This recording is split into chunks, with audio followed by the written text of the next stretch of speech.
I never imagined that the day a massive winter storm hit Cincinnati, Ohio would also be the day I learned exactly how low my HOA president could sink.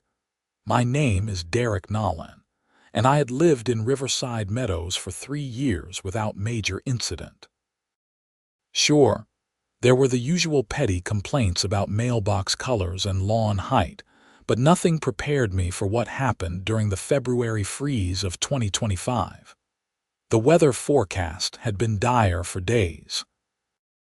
Meteorologists were calling it a once-in-a-generation polar vortex, warning that temperatures would plummet to negative 20 degrees Fahrenheit, with wind chills reaching nearly negative 40. Power companies sent out warnings about potential grid failures due to increased demand. I had prepared as well as anyone could. My house was well insulated.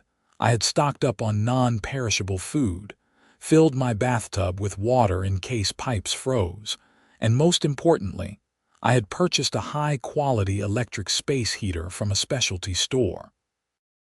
It was not cheap, costing nearly $400, but it was efficient, safe, and powerful enough to heat my master bedroom and bathroom if the power went out and my gas furnace stopped working. The model was a DeLonghi oil-filled radiator heater, the kind that retained heat even after being turned off.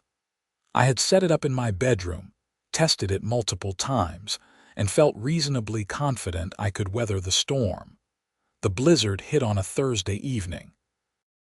Snow came down in sheets, wind howled like something alive and angry, and the temperature dropped so fast that ice formed on the inside of my windows despite the heat running at full blast. I was working from home that day, as most of Cincinnati had shut down in anticipation. Schools were closed, businesses sent employees home early, and the highways were nearly empty except for emergency vehicles and the occasional foolhardy driver. Around 7 in the evening, my power flickered. Once, twice, then died completely. The sudden silence was eerie. No hum from the refrigerator, no whisper from the heating vents, nothing but the wind screaming outside. I grabbed my flashlight and made my way to the bedroom where I had stored the electric heater. My plan was to set it up in the smallest room possible to conserve warmth. I had a generator in the garage, a small portable unit that could power essential appliances. I spent the next hour getting the generator running, which was no easy task in negative-degree weather. My fingers went numb even with heavy gloves on. Finally, I got it started, ran an extension cord through a slightly opened window, using towels to block the gap, and plugged in my expensive heater. Within minutes, blessed warmth began radiating through my bedroom. I closed the door, hung a blanket over it for extra insulation, and settled in with a book and a battery-powered lamp. That is when I heard the pounding on my front door. At first, I thought I was imagining it. Who would be outside in this weather? But the pounding continued, aggressive and insistent. I grabbed my flashlight and made my way downstairs, every step taking me further from the warmth I had just established. Through the peephole, I saw a figure bundled in a massive parka, hood up, face barely visible. I cracked the door open and immediately recognized the voice. "Derek, thank goodness you are home," Patricia Hendricks said, pushing past me into my house without invitation. Patricia was the president of our HOA, a 52-year-old woman with short blonde hair that she kept in that specific Karen style, the kind that screamed to speak to the manager. She had held the HOA presidency for 6 years, running unopposed because most residents could not be bothered with the drama. "Patricia, what are you doing out in this storm?" I asked, genuinely concerned despite my annoyance at her barging in. She pushed back her hood, revealing a red face pinched with cold and what I recognized as her trademark expression of self-righteous indignation. "The community center lost power," she announced, as if this explained everything. We are using it as an emergency shelter for residents who cannot stay in their homes safely. Elderly people, families with small children, we need any resources people can spare. I felt a twinge of guilt, but also suspicion. That is good that you are helping people, but what does that have to do with me? I can see you have power, she said, pointing toward the stairs where a faint glow indicated my bedroom light. That means you have a generator. We need it at the community center. I have a small generator, Patricia. It is barely enough to power one or two things in my house. It would not help at the community center. Her eyes narrowed. So you are going to sit here in comfort while your neighbors freeze? That is not what I said. I am just explaining that my generator would not make a difference for a building that size. You would need an industrial generator. She crossed her arms. What else do you have running? I should have lied. I should have said nothing and ushered her out. But I was tired, cold despite the heater upstairs, and not thinking clearly.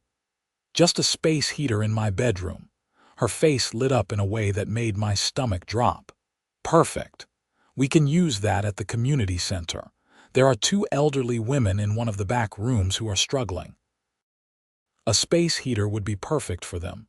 Patricia, I need that heater.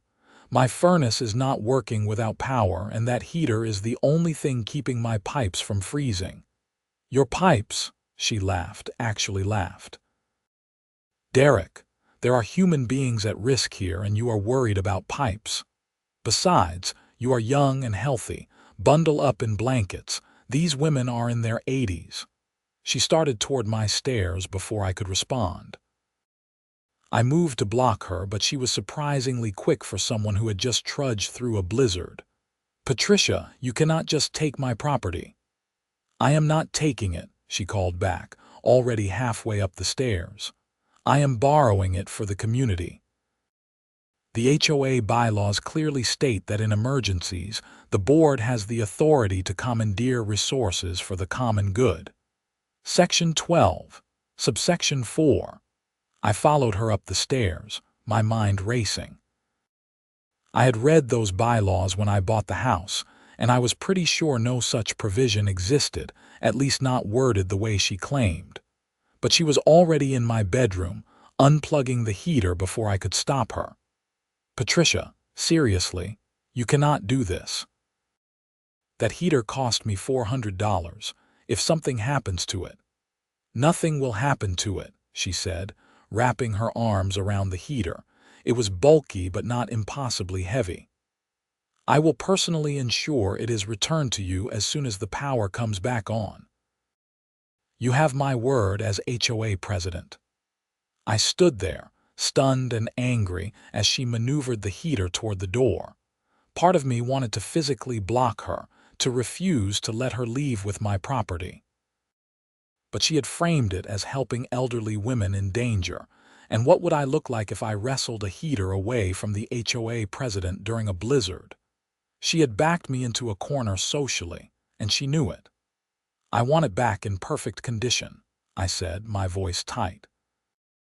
And I want it back as soon as the power is restored or the emergency is over. Of course, Patricia said, flashing me a smile that did not reach her eyes. I will take excellent care of it. Thank you for your community spirit, Derek. This is exactly the kind of neighborly cooperation our HOA was founded on. She was out my front door before I could say anything else. The heater clutched against her chest as she trudged back into the blizzard. I stood in my doorway, flashlight beam cutting through the swirling snow, watching her disappear. The cold hit me like a physical force, and I quickly shut the door. My bedroom, which had been toasty warm just minutes before, was already losing heat. I could feel the temperature dropping. I went back to the generator and switched it to power a couple of lamps and charge my phone and laptop instead. Then I piled every blanket I owned onto my bed, dressed in layers, and tried to sleep. It was a miserable night. Even with all the blankets, the cold seeped in. I woke up every hour or so, shivering, checking to make sure the pipes had not burst yet. The storm continued through Friday and into Saturday morning. Power remained out across most of Cincinnati. My generator kept running, though I had to refuel it twice, which meant braving the deadly cold. Each time I went outside, the wind threatened to knock me over, and ice had formed on every surface, making movement treacherous. Saturday afternoon, the power finally flickered back to life. I heard the furnace kick on with a beautiful, rumbling hum. Within an hour, my house had returned to a comfortable temperature. I took a hot shower, the first in 2 days, and felt almost human again. Then I went to get my heater back. The community center was a 10-minute walk from my house under normal conditions. With the ice and snow, it took nearly 25 minutes, even with the main roads partially cleared. The center was a modest building, mostly used for HOA meetings and the occasional community event. When I walked in, the warmth hit me immediately. Clearly, their power had been restored too. Patricia was in the main hall, talking to a couple I recognized from neighborhood barbecues. She saw me approach, and her expression shifted into what I could only describe as calculated pleasantness. "Derek, hello. I was just about to call you." "I am here for my heater," I said, not bothering with small talk. "Yes, about that."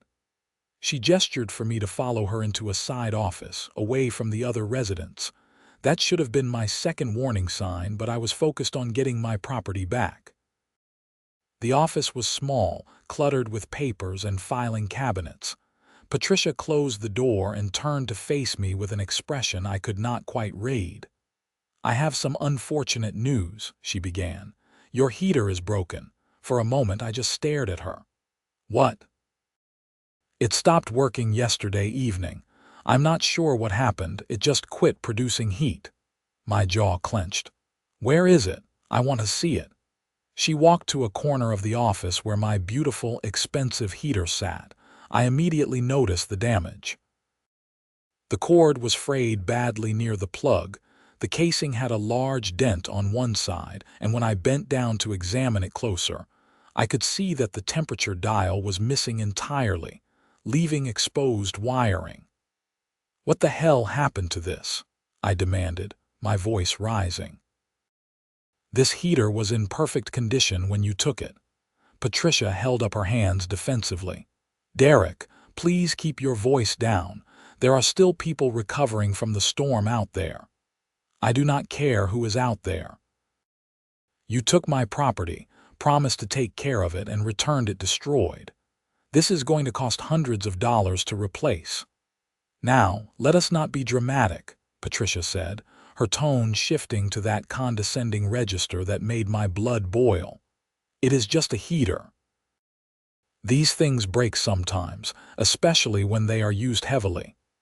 This is a high-end, durable heater that I had used maybe 3 times before you took it. What did you do to it?"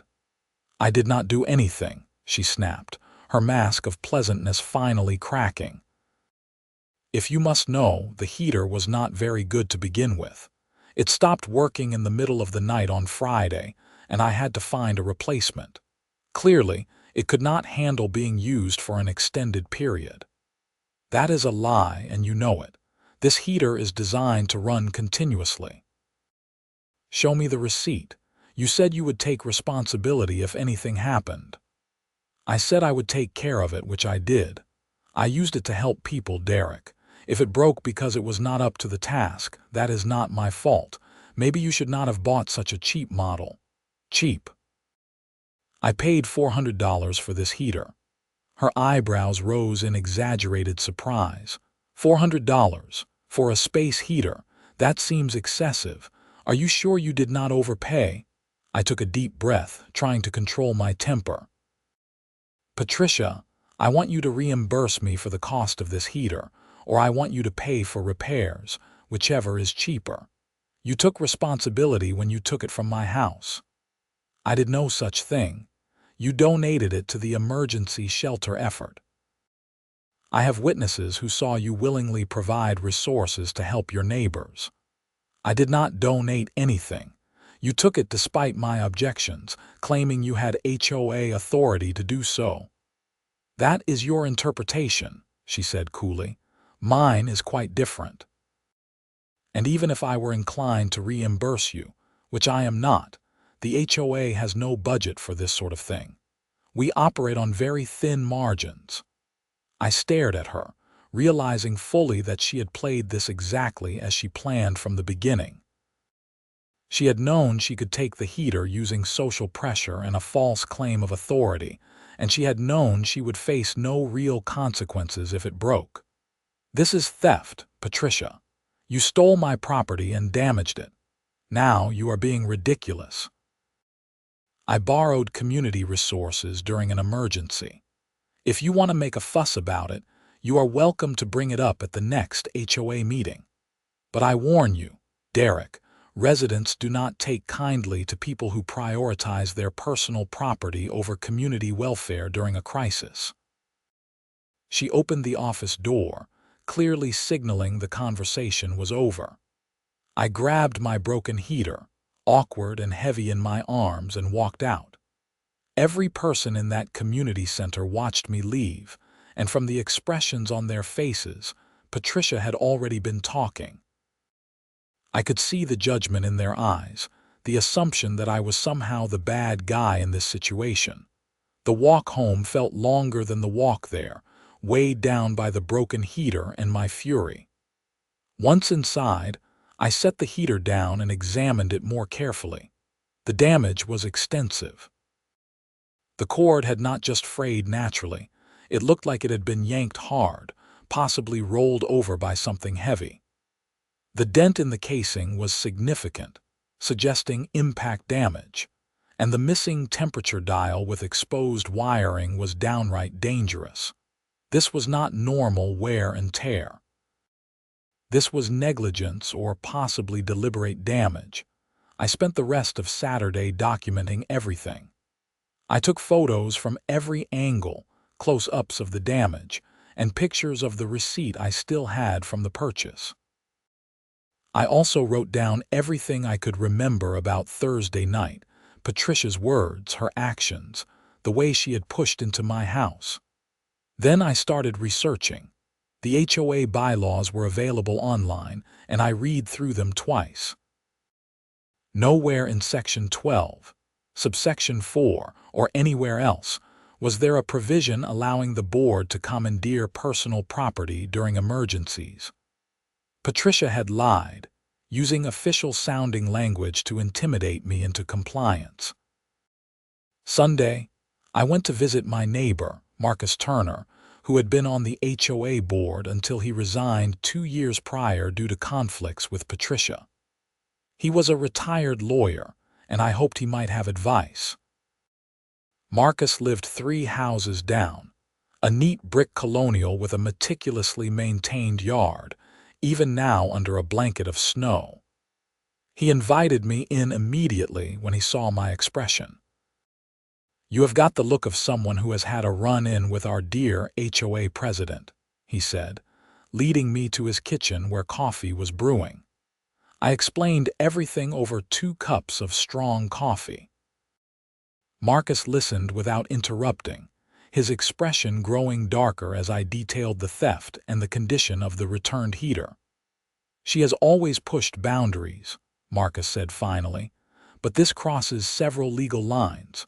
First, she had no authority under the bylaws to take your property. That is theft, plain and simple, regardless of how she framed it. Second, she is liable for the damage to your property while it was in her possession. Third, her attempt to intimidate you into not pursuing reimbursement could potentially be construed as coercion. So what do I do? She made it clear she is not going to pay for the damage, and she has already turned this around to make me look like the villain." Marcus refilled his coffee cup, thinking. "You have a few options. First, small claims court. You can sue her personally for the value of the heater plus damages. The evidence you have documented would likely be sufficient. Second, you could file a police report for theft. It is a long shot, but given that she took your property without permission and returned it damaged, there might be grounds. Third, you could raise hell at the next HOA meeting and force a vote of no confidence. What would you do? He smiled grimly. All three. Patricia has been operating like a petty tyrant for too long. Someone needs to stand up to her. I will help you if you want to pursue this. That vote of confidence meant more than Marcus probably knew. Yes, I said. I want to pursue it. All of it. Monday morning, I filed a police report. The officer who took my statement was a young woman named Officer Ramirez, and she listened carefully as I explained the situation.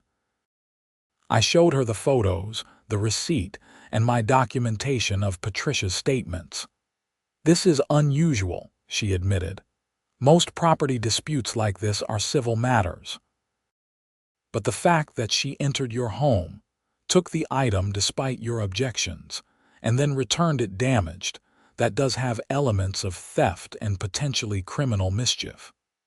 I will file the report and forward it to a detective for review. I cannot promise they will pursue charges, but it will be on record. That is all I ask, I said. Next, I visited the Hamilton County Small Claims Court and filed paperwork to sue Patricia Hendricks personally for $400, the cost of the heater, plus $50 in filing fees and another $50 for my time and inconvenience. The court date was set for 6 weeks out. In late March, finally, I started preparing for the next HOA meeting, which was scheduled for the first Tuesday of March. I needed to gather support, which meant talking to other residents about what had happened and seeing if Patricia had pulled similar stunts before. It turned out she had. The Johnsons, a young couple who lived 2 streets over, told me about how Patricia had insisted they remove a decorative garden gnome because it violated the HOA aesthetic guidelines, despite no such guideline existing in writing. When they refused, she had threatened to fine them. They eventually complied out of exhaustion. Mr. Patel, an elderly widower, recounted how Patricia had tried to force him to repaint his house, claiming the color was non-compliant, even though his house had been the same color for 15 years, long before she became president. He had shown her documentation that the color was approved by a previous board, and she had backed down, but not before sending him threatening letters for weeks. There were more stories. A dozen residents with similar experiences of overreach, intimidation, and Patricia bending rules to suit her preferences. But none of them had been willing to challenge her, either out of fear of retaliation or simply because the effort seemed too great. I started a petition to call for a vote of no confidence at the March meeting. I needed signatures from 20% of homeowners to force the vote. There were 140 houses in Riverside Meadows, so I needed 28 signatures. Within a week, I had 43. Patricia got wind of what I was doing by mid-February. I received an email from her, sent to my personal address with the subject line, "Concerns about recent behavior." The email was a masterpiece of passive-aggressive corporate speak. She expressed disappointment that I was spreading rumors about the emergency shelter effort, suggested that my mental state might be affected by the stress of the storm, and strongly recommended I withdraw the small claims lawsuit to avoid embarrassing myself publicly. She also reminded me that, as HOA president, she had authority to conduct property inspections and that my house was overdue for one. The implicit threat was clear. I forwarded the email to Marcus, who laughed when he read it. "She is panicking. That is good. Keep doing what you are doing." The property inspection happened the following week. Patricia showed up with another board member, Denise Wilson, a quiet woman in her 60s who always seemed uncomfortable during confrontations. They walked around my property with clipboards, taking notes. I followed them the entire time, my phone recording video. Patricia made a show of scrutinizing everything, trying to find violations. She complained that my mailbox was slightly faded, my lawn needed edging despite being under 6 inches of snow, and my garbage bins were visible from the street, which she claimed violated aesthetic standards. None of these were real violations, and we all knew it. "Are you done?" I asked when they finally reached the front door again. Patricia gave me that condescending smile. "For now, I will send you a formal notice of any violations we found. I strongly suggest you address them promptly to avoid fines. And I strongly suggest you stop harassing me in retaliation for filing a legitimate lawsuit." Denise flinched at my words, but Patricia's expression did not change. "I have no idea what you mean, Derek. I am simply fulfilling my duties as HOA president. It is unfortunate that you interpret that as harassment." After they left, I sent the video to Marcus and added it to my growing file of documentation. The small claims court date arrived before the HOA meeting. March 20th was unseasonably warm. The snow finally melted, revealing lawns that were half dead from the harsh winter. I dressed in business casual, gathered my evidence folder, and drove to the courthouse in downtown Cincinnati. Small claims court was less formal than I expected. The courtroom was small, with simple benches and a raised platform for the judge. Patricia was already there when I arrived, dressed professionally and sitting with a man I did not recognize. He had the look of a lawyer, which surprised me. Most people did not bring lawyers to small claims court. The bailiff called our case. Nolan versus Hendricks, case number SC 25-3456. We approached the judge, a tired-looking man in his 60s named Judge William Foster. He reviewed the paperwork briefly, then looked up at us. "Mr. Nolan, you are suing Miss Hendricks for damages to personal property. Is that correct?" "Yes, Your Honor. On February 8th, Miss Hendricks entered my home during a power outage and took my electric space heater without my permission, claiming she had authority as HOA president to commandeer it for emergency use. When she returned it 2 days later, it was severely damaged and unusable. I am seeking reimbursement for the cost of the heater, $400, plus court fees and compensation for my time." Judge Foster turned to Patricia. "Miss Hendricks, what is your response?" The man beside her spoke. "Your Honor, I am Richard Thornton, representing Miss Hendricks. We dispute the plaintiff's characterization of events. Miss Hendricks did not take the heater without permission. Mr. Nolan voluntarily donated it for use in the community emergency shelter during a declared state of emergency. Furthermore, any damage to the heater occurred due to normal wear and tear from extensive use, not negligence on Miss Hendricks's part." I felt a surge of anger. "That is not true. I have documentation." Judge Foster held up his hand. "You will both have a chance to present evidence." "Mr. Nolan, please provide the court with your evidence."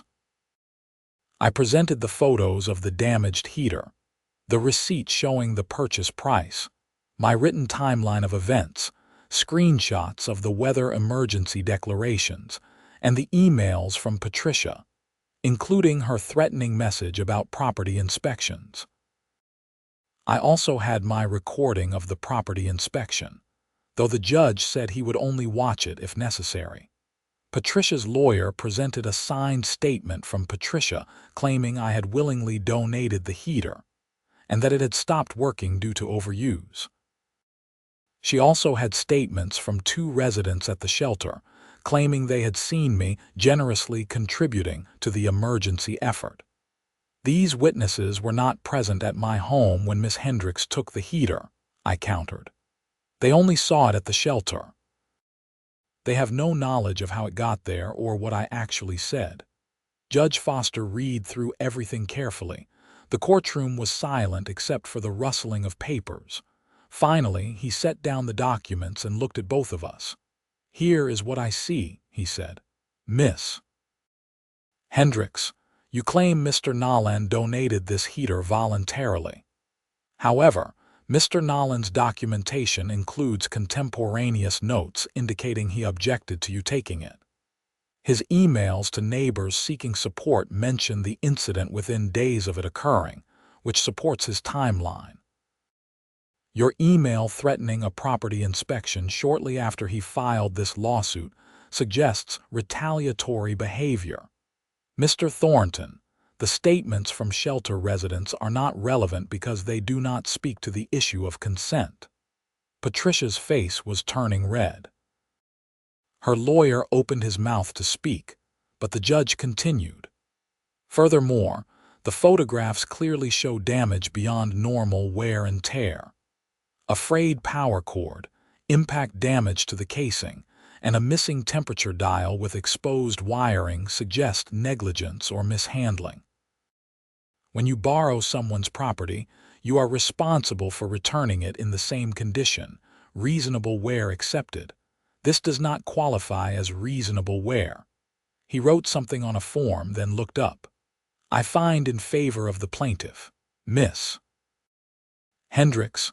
You are ordered to pay Mr. Nolan $400 for the replacement cost of the heater, $50 in court fees, and $50 in damages for time lost. Total judgment, $500, to be paid within 30 days. Next case." I stood there for a moment, processing the victory. Patricia and her lawyer left quickly, not looking at me. I collected my paperwork and walked out into the spring sunshine, feeling lighter than I had in weeks. But the fight was not over. The HOA meeting was that evening. Riverside Meadows HOA meetings were typically held in the community center, the same building where Patricia had housed the emergency shelter. I arrived 20 minutes early, expecting a modest crowd. Instead, there were cars lining the street and people streaming into the building. Word had gotten around. The main hall was packed. Every chair was filled and people lined the walls. I recognized most faces, neighbors I waved to but rarely spoke with, and saw some I had never seen before, probably residents who never attended meetings but had heard about the drama. Marcus found me near the entrance. "This is remarkable," he said quietly. "I have never seen turnout like this. You struck a nerve."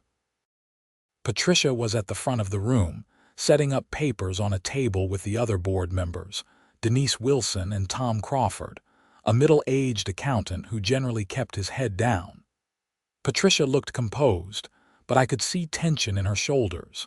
The meeting started at 7 sharp. Patricia called it to order and launched into standard business. Approval of previous meeting minutes, treasurer's report, landscaping committee update. It was clear she was hoping to run out the clock before getting to new business, where my vote of no confidence would be addressed. But the residents were not having it. After about 15 minutes of mundane reports, someone from the back shouted, "Can we skip to the vote? That is why we are all here." Murmurs of agreement rippled through the crowd. Patricia's smile grew strained. "We have a set agenda that must be followed." "I move to suspend the agenda and move directly to new business," Marcus said, standing up. "Specifically, the vote of no confidence against the current HOA president." "I second the motion," another voice called. It was Mr. Patel. Patricia looked flustered. "That is not proper procedure." "Actually, it is," Marcus said calmly. "Robert's Rules of Order allow for suspension of the agenda with a 2/3 vote. All in favor of suspending the current agenda to address the vote of no confidence, say aye." A chorus of ayes filled the room, easily more than 2/3. Patricia sat down heavily, her composure cracking. "Fine, but this is highly irregular." I stood up, holding my folder of evidence. "I am calling for a vote of no confidence in Patricia Hendricks as HOA president based on abuse of power, misrepresentation of HOA bylaws, theft of personal property, and retaliation against residents who challenge her authority. I have documentation supporting all of these claims. I spent the next 15 minutes laying out everything. The heater theft, Patricia's false claim of authority under the bylaws, the damaged property, the threatening emails, the retaliatory inspection, and the court judgment against her earlier that day. I also shared stories from other residents who had been intimidated or bullied by her. Patricia tried to interrupt several times, but the crowd was not interested in hearing her defenses. When I finished, she was given a chance to respond.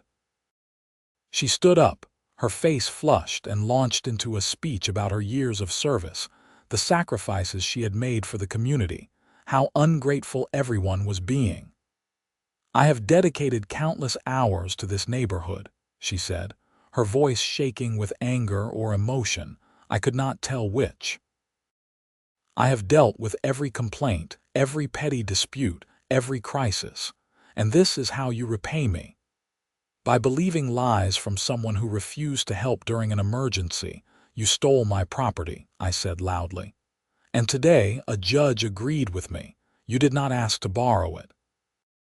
You did not offer to rent it. You took it, broke it, and refused to take responsibility. It was an emergency.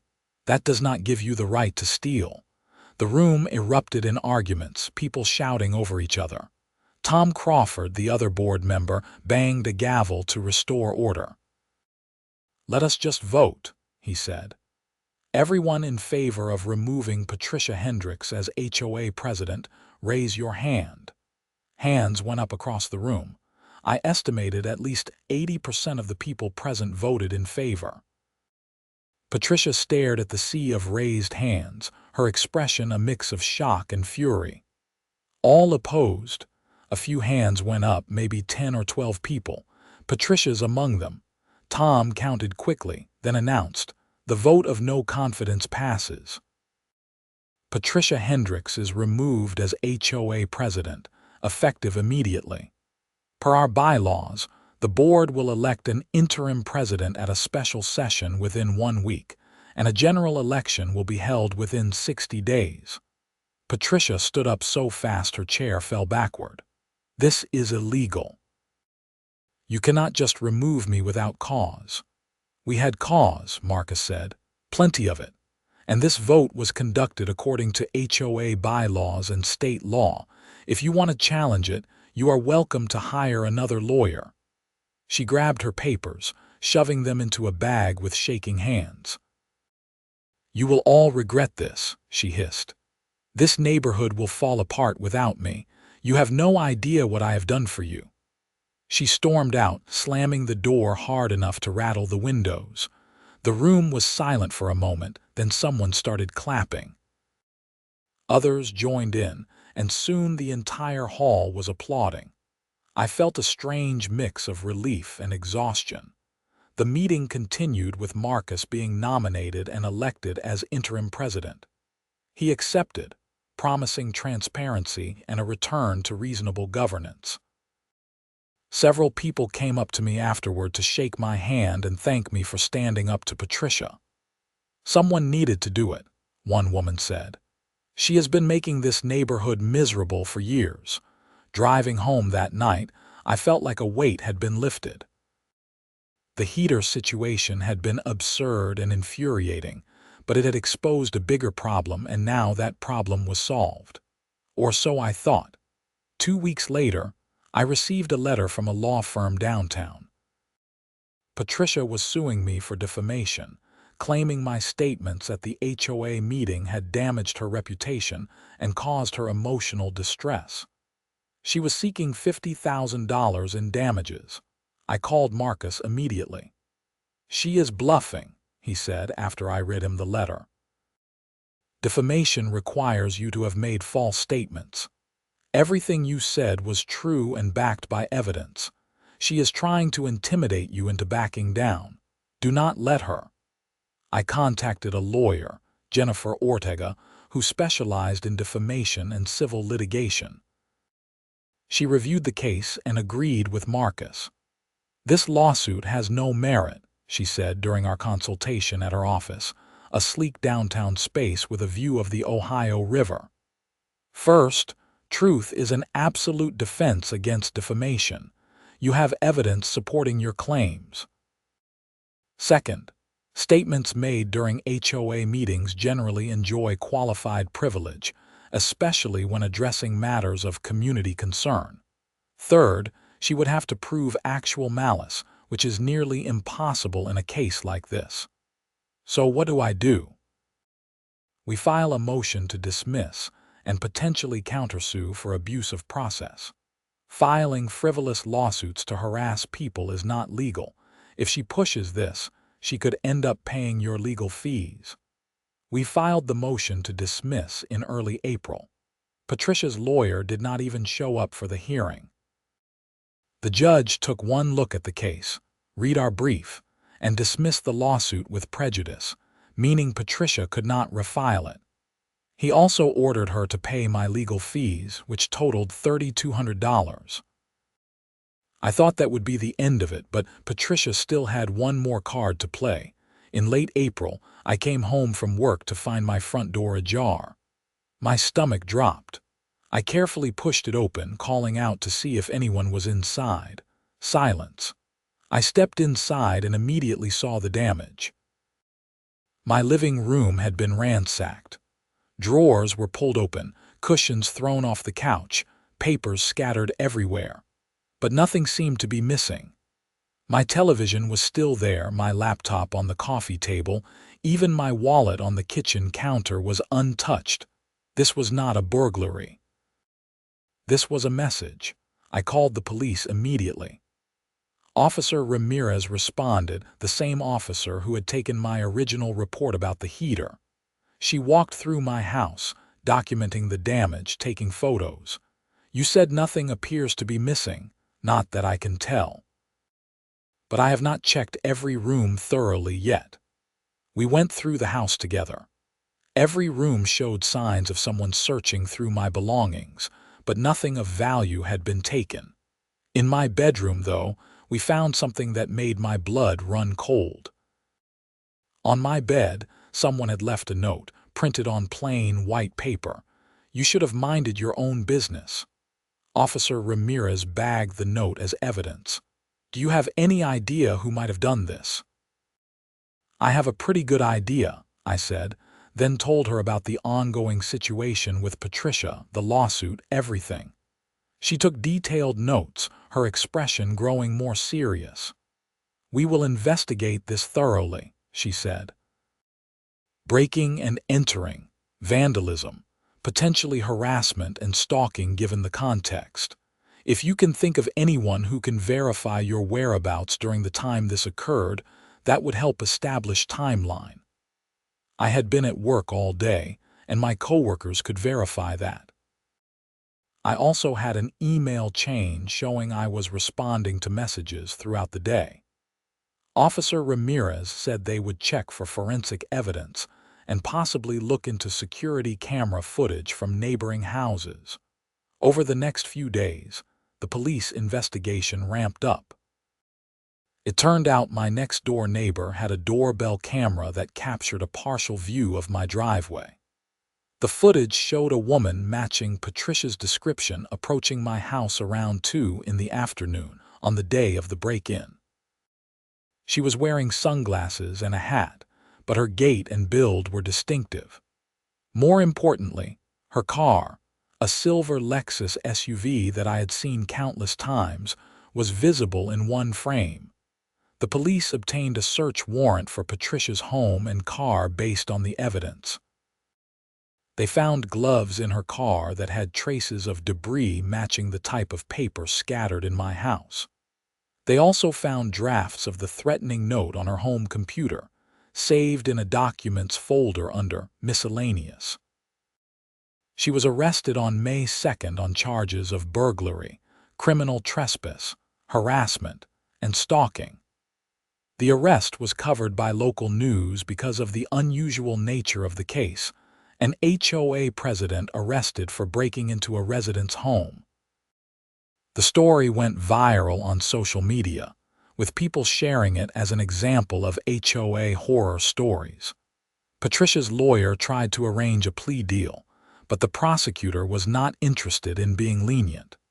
The evidence was overwhelming, and the case had attracted too much attention to quietly resolve. The trial was set for July. In the meantime, life in Riverside Meadows slowly returned to normal, or what normal should have been. Marcus proved to be an excellent interim president, transparent and reasonable. He created an online portal where residents could access bylaws and submit complaints or suggestions. He also organized a community picnic in May to help repair the social fabric of the neighborhood. I replaced my heater, buying a similar model on sale for $350. The insurance payout from Patricia's judgment covered most of it. I also installed a security system with cameras covering all entry points to my house.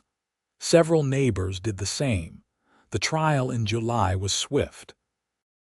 Patricia's lawyer mounted a defense claiming she had been under extreme stress and was not thinking clearly, but the evidence was too strong. The jury deliberated for less than 3 hours before returning a guilty verdict on all counts. Patricia was sentenced to 18 months in jail, with the possibility of parole after 12 months.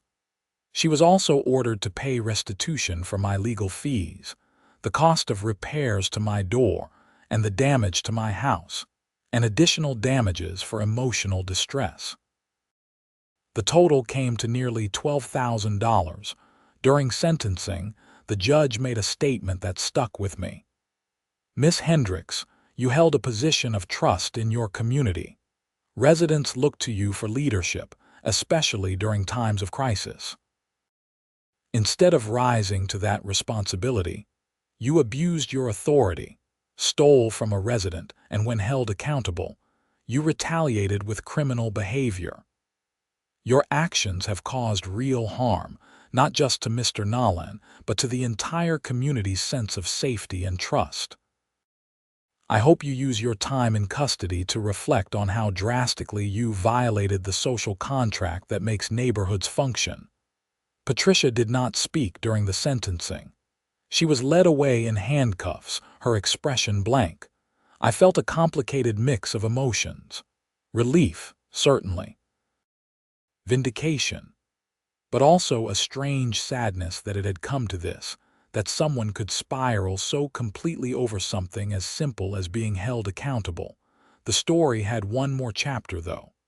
In August, about a month after Patricia began serving her sentence, I received a letter at my house. It was from her, written from the county jail. I debated throwing it away without reading it, but curiosity won out. The letter was 2 pages long, handwritten in neat script. She did not apologize exactly, but she acknowledged that she had let the power of her position go to her head. She wrote about how being HOA president had become her entire identity after her divorce, how she had felt important and needed for the first time in years. When residents started challenging her, she took it as a personal attack rather than legitimate criticism. The heater incident, she wrote, was her trying to prove she was essential, that she was the one who made things work during a crisis. "I convinced myself I was doing the right thing," she wrote. "I told myself you were being selfish and I was serving the greater good. But the truth is, I was being selfish. I wanted to feel like a hero, and I did not care that I was stealing from you to do it. When you held me accountable, I could not handle it. Everything I had built in my mind about who I was and what I meant to the community came crashing down. Instead of accepting that and learning from it, I lashed out. I am not asking for forgiveness. I know I do not deserve it, but I wanted you to know that I understand now what I did wrong, and I am sorry." I read the letter twice, then filed it away with all the other documentation from the ordeal. I did not respond. Some things do not need a response, but I did feel a sense of closure. Marcus was elected as the permanent HOA president in September with nearly unanimous support. Under his leadership, the board revised the bylaws to include clear limits on presidential authority, mandatory transparency for all board decisions, and a formal complaint process for residents who felt the board was overreaching. The changes were approved by a wide margin. Life in Riverside Meadows continued. The house 2 doors down sold to a young family with twins. The community center hosted its first annual fall festival, something Patricia had always refused to organize because she thought it would be too much work. It was a huge success. I kept my head down mostly, focusing on work and slowly getting to know my neighbors in a way I had not before. There was something about the shared experience of standing up to Patricia that had bonded the community. People were friendlier, more willing to help each other out. Several times when I was working in my yard, neighbors would stop to chat, and inevitably the conversation would turn to that crazy winter when everything went wrong and somehow came out right. The heater, the one Patricia had broken, sat in my garage for months. I could not bring myself to throw it away because it represented so much more than just a damaged appliance. Finally, in October, I donated it to a local repair shop that trained people in appliance repair as part of a job skills program. They could use it for parts or practice repairs, and it felt right to turn something that had caused so much conflict into something useful for the community. On a cold evening in November, almost exactly 9 months after the power outage that started everything, I sat in my living room with the new heater running, reading a book and feeling genuinely content. My house was warm, my neighborhood was peaceful, and the only thing Patricia could do was serve out the rest of her sentence and hopefully learn something from the experience. The doorbell rang, surprising me. I was not expecting anyone. Through the peephole, I saw Marcus holding a bottle of wine. "Hope I am not interrupting," he said when I opened the door, "but I wanted to properly thank you for everything you did. Mind if I come in for a bit?" I stepped aside and let him in. We sat in the living room and he poured 2 glasses of wine, a nice red that was way above my usual price range. "That whole situation was insane," he said, settling into the armchair. "But you handled it better than most people would have. A lot of folks would have just let it go, written off the heater and moved on." "I almost did," I admitted, "but it was not really about the heater, you know. It was about her thinking she could do whatever she wanted without consequences." "Exactly, and that attitude had been building for years. If you had not stood up to her, who knows how much worse it would have gotten." He took a sip of wine. "I have been thinking a lot about why HOAs go wrong. They start with good intentions, maintaining property values, organizing community events, that sort of thing. But then someone like Patricia gets in charge and forgets they are supposed to serve the community, not rule it. They start seeing themselves as the neighborhood sheriff, enforcing their personal preferences as if they are laws. Have you seen that happen other places?" "Oh, all the time. I have friends in other HOAs with similar horror stories. People getting fined for having the wrong shade of white on their trim. Residents being reported for parking their own cars in their own driveways overnight. It is petty tyranny enabled by just enough official authority to make it stick." We talked for over an hour about governance, community, and the strange psychology of homeowner associations. It was the kind of conversation I had not realized I needed, processing everything that had happened with someone who understood it from the inside. As Marcus was leaving, he paused at the door. "Oh, I almost forgot. The board voted to formally recognize your contributions to the community. You are getting a certificate at the December meeting." I laughed. "A certificate for what? Getting my heater stolen?" for standing up for what was right when it was not easy, for helping us remember that HOAs are supposed to serve homeowners, not the other way around. It might seem silly, but it matters. We need people like you in communities like this.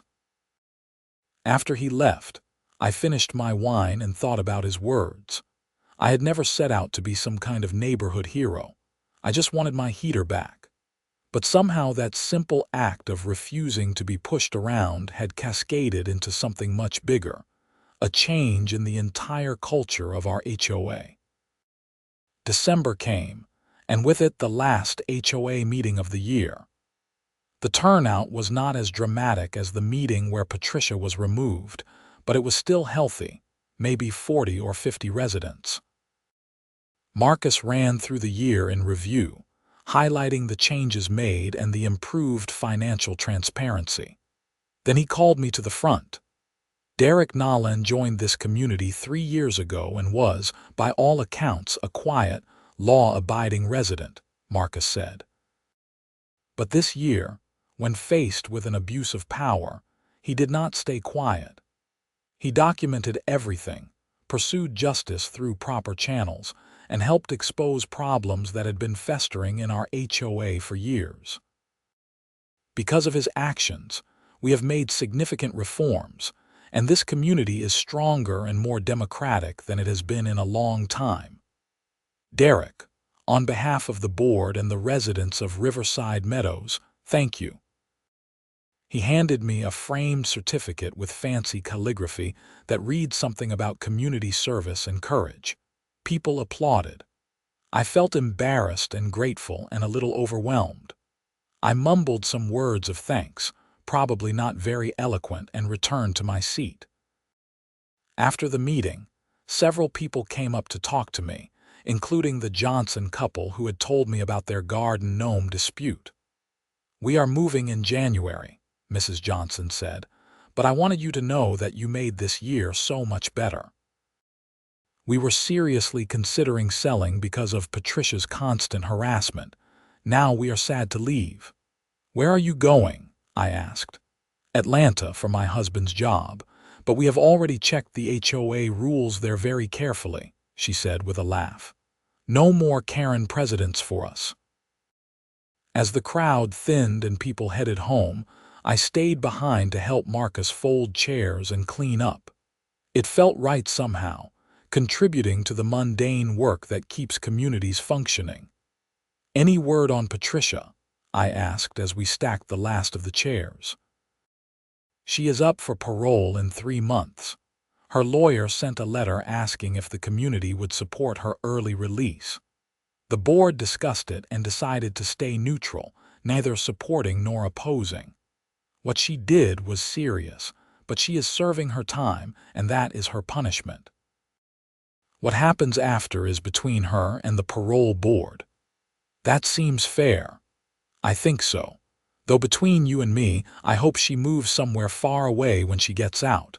This neighborhood does not need that kind of energy anymore." I drove home through streets decorated with Christmas lights, thinking about the year that was ending. It had been chaotic and stressful and occasionally terrifying, but it had also taught me something important about standing up for yourself and your community.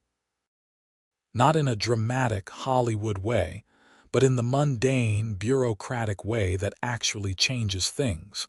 Filing paperwork, documenting evidence, showing up to meetings, refusing to be intimidated. My house was warm when I got home, the new heater humming quietly in my bedroom. I made myself dinner, watched some television, and went to bed early.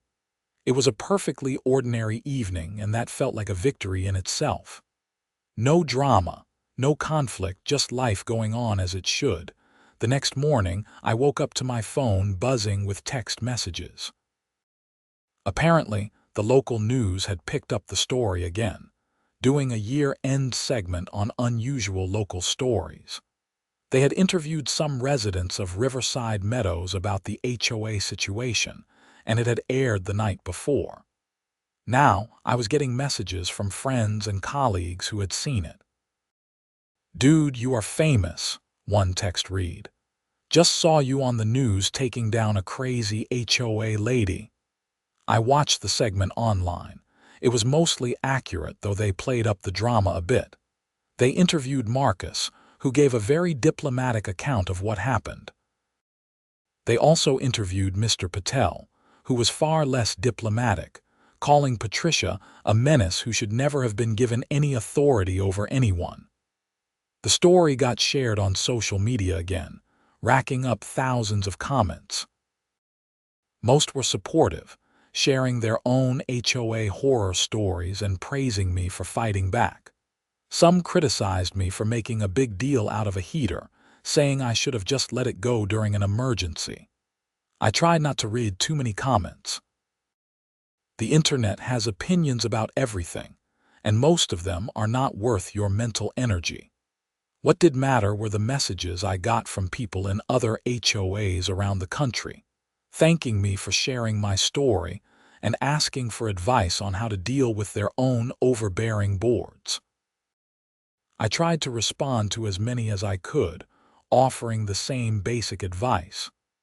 Document everything, know your bylaws and state laws, get legal advice when necessary, and do not be afraid to stand up for yourself. One message stood out.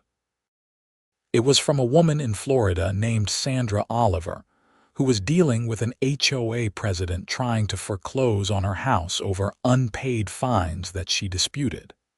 She had been fighting the foreclosure for 6 months and was about to give up. After seeing my story, she found a lawyer who specialized in HOA disputes, and they discovered the HOA had not followed proper procedures for the fines or the foreclosure. Her case was dismissed, and the HOA was ordered to pay her legal fees. Your story gave me hope when I had none left, she wrote. Thank you for showing that these people are not untouchable. I saved that message. It reminded me that sometimes the things we do for ourselves end up helping others in ways we never anticipated. January brought a fresh start in many ways. The holidays were over, the decorations came down, and life settled into winter routines. I had been at my job for 5 years and was up for a promotion, which I ended up getting in early February. The raise was substantial, and I celebrated by finally replacing my aging couch with something nicer. March marked 1 year since Patricia was removed as HOA president. The neighborhood had transformed in that time. Property values had actually increased, contrary to her prediction of disaster without her leadership. Community engagement was higher, with more residents volunteering for committees and attending meetings. The general vibe was friendlier, less tense. Marcus decided not to run for re-election, saying he had accomplished what he set out to do and wanted to enjoy his retirement without board responsibilities. 3 people ran for president in the election, all promising to continue the reforms and transparent governance. A woman named Carol Peterson won, a retired teacher who was thoughtful and organized. I voted for her and felt confident in the choice. In April, I ran into Denise Wilson at the grocery store, the board member who had been with Patricia during the retaliatory inspection of my house. She looked uncomfortable when she saw me, but I smiled and said hello. We made awkward small talk in the produce section. I owe you an apology, she said finally. I knew Patricia was out of line with a lot of things, but I did not speak up. I thought it was easier to just go along. I am sorry I did not support you when it mattered. I appreciate you saying that, I said, and I meant it. Change is hard, and standing up to people in authority requires courage not everyone has. The fact that she recognized it and acknowledged it was enough for me. Patricia was released on parole in May, having served 12 months of her 18-month sentence. I heard through the neighborhood grapevine that she moved to Kentucky to live with her sister. She never returned to Riverside Meadows, and her house, which had been sitting empty, sold quickly to a retired couple from Chicago. I never saw or heard from her again, which was fine by me. Some chapters of life need to close completely, and that was one of them. As spring turned to summer, I found myself more involved in community activities than I had ever been before. I volunteered for the landscaping committee, helping maintain the common areas. I attended most HOA meetings, not because I had to, but because I wanted to stay informed and engaged. I got to know my neighbors better, hosting a few cookouts and being invited to several others. The heater incident, as it became known in neighborhood lore, faded from daily conversation but remained a touchstone. When new residents moved in, someone would inevitably tell them the story, usually over drinks at a block party. It became a legend of sorts, the time our HOA president went crazy and ended up in jail. The details got exaggerated in some tellings, but the core lesson remained. No one is above accountability, not even the people in charge. 2 years after everything happened, I was sitting on my back deck on a warm evening in June, grilling burgers for a small group of neighbors. Marcus was there, along with Mr. Patel, the Johnsons who had moved back to Cincinnati after just 1 year in Atlanta, and Carol Peterson, who was doing an excellent job as HOA president. Someone brought up the heater story again, as someone always did when we gathered. This time it was one of the Johnsons' kids who had heard about it but wanted to know what really happened. I told the story from the beginning, about the polar vortex, the power outage, Patricia barging into my house and everything that followed. I tried to be fair in the telling, acknowledging that Patricia had been trying to help people during the shelter operation, even if her methods were completely wrong. The kid listened with wide eyes, clearly entertained by the drama of it all. "So you really got her sent to jail just because she broke your heater?" the kid asked when I finished. "No," I said. "She went to jail because she broke into my house and left a threatening note after I held her accountable for breaking my heater. There is a difference. What she did to the heater was wrong, but it was a civil matter. What she did after that was criminal." "Oh," the kid said, processing this. "That makes sense." Later, as people were leaving and I was cleaning up, Carol stayed behind to help. "You know what the most valuable thing about that whole situation was?" she said as we packed up leftover food. "It showed everyone that HOAs do not have to be authoritarian nightmares. They can be what they were meant to be, organizations that help communities function better. Patricia gave HOAs a bad name for years, but you forced us to remember the good version." "I was just trying to get my heater back," I said with a laugh. "I know. But sometimes the smallest acts of resistance lead to the biggest changes. You did not set out to reform the HOA or take down a corrupt president. You just refused to accept being treated unfairly. That is exactly what more people need to do." We finished cleaning up and she left. I stood on my deck alone, looking out at the neighborhood as the sun set. Lights were coming on in houses up and down the street. People were living their lives, raising families, working jobs, dealing with the mundane challenges of daily existence. And they were doing it in a community that functioned a little better, was a little fairer, because someone had refused to let a wrong go unchallenged. The heater itself, the physical object that had started everything, was long gone. But what it represented remained. It was a reminder that property rights matter, that consent matters, that people in positions of authority do not get to override your rights just because it is convenient for them. It was a reminder that documentation and persistence and willingness to stand up for yourself can actually make a difference.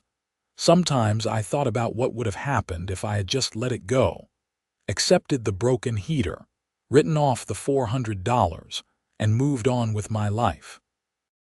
Patricia would still be HOA president, still bullying residents, still operating as if she owned the neighborhood. The board would not have been reformed. The bylaws would not have been updated. The community would still be living under her petty tyranny. One broken heater had been the catalyst for all of that change. It seemed absurd when I thought about it that way, but that is how change often happens.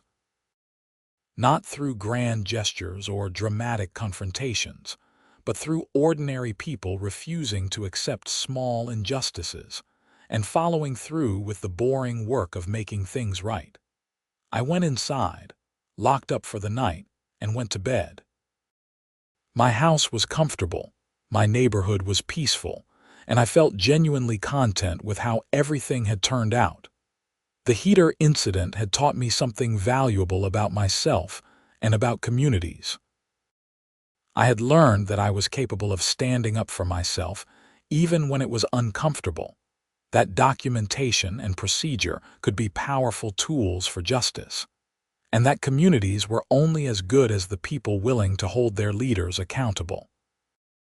It was a strange lesson to learn from a stolen heater during a blizzard, but I was grateful for it nonetheless. Life has a way of teaching you what you need to know through the most unexpected circumstances.